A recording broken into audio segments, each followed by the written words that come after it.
Hello बच्चों।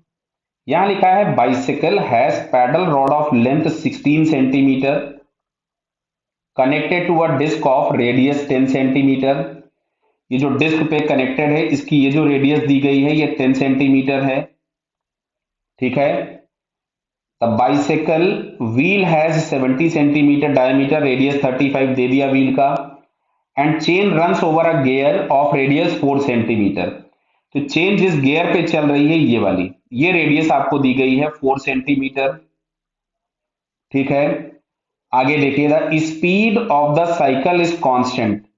Cycle की speed constant है, that means net force net torque सब चीजें जीरो हैं, क्योंकि फोर्स ज्यादा होगा या टॉर्क पॉजिटिव होगा तो उसका वी और ओमेगा बढ़ेगा, और अगर फोर्स या टॉर्क निगेटिव होगा तो उसका वी और ओमेगा कम होगा। जबकि बोला speed constant that means omega constant, तो सारी चीजें नेट जीरो हो गई। Cyclist applied a force 100 newton that is always perpendicular to the pedal rod as shown in the figure. देखो दिया हुआ है। ठीक है। Assume tension in the lower part of the chain is zero, ये negligible, नीचे नहीं है tension. The cyclist pedalling at a constant rate of 2 revolution पर सेकंड, मतलब ओमेगा हम लोगों के पास दिया है 2 रिवॉल्यूशन पर सेकंड, इसको रेडियन पर सेकंड में हम कन्वर्ट कर लेंगे। Assume that force applied by the other foot is zero. ठीक है, दूसरे वाले पैर से साइक्लिस्ट कोई भी फोर्स अप्लाई नहीं कर रहा है। Neglect the friction with in the part and rolling friction and net force of friction on the rear wheel by the road. तो ध्यान से देखो, अगर हम देखेंगे तो यहाँ पे चेन की वजह से एक टेंशन लगेगा टी, और यहां पे एक आगे की तरफ में फ्रिक्शन लग रहा होगा एफ एस। टॉर्क जीरो है, मतलब इन दोनों के टॉर्क आपस में बैलेंस होंगे।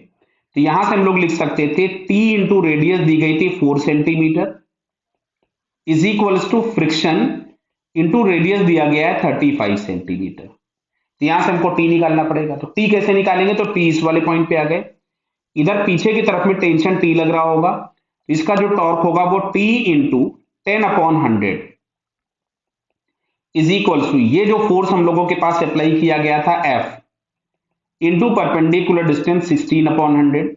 इस 100 से 100 उड़ा दिया, इससे इसको उड़ा दिया, तो टेंशन जो हम लोगों के पास आ रहा है दैट इज 116 न्यूटन। इस टी को उठा के हम ऊपर पुट कर देते हैं, तो 160, इससे मैंने 100 से 100 गायब कर दिया था, तो 160 into 4 is equal to friction into 35। Clear है।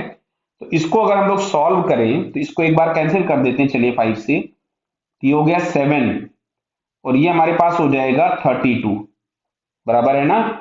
Clear, yes. तो यहां से अगर हम लोग सॉल्व करें तो F S is equal to, देखिए 32 इंटू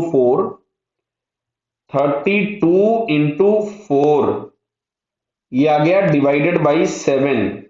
तो डिवाइडेड बाई 7, तो ये हमारे पास आ रहा है 18.28 न्यूटन। तो इसको राउंड ऑफ करके हम 18.3 न्यूटन लिख सकते थे, जो हम लोगों को फोर्थ ऑप्शन में दिया है। Clear, so it's correct answer is 4। Clear बेटा, ओके, ऑल द बेस्ट।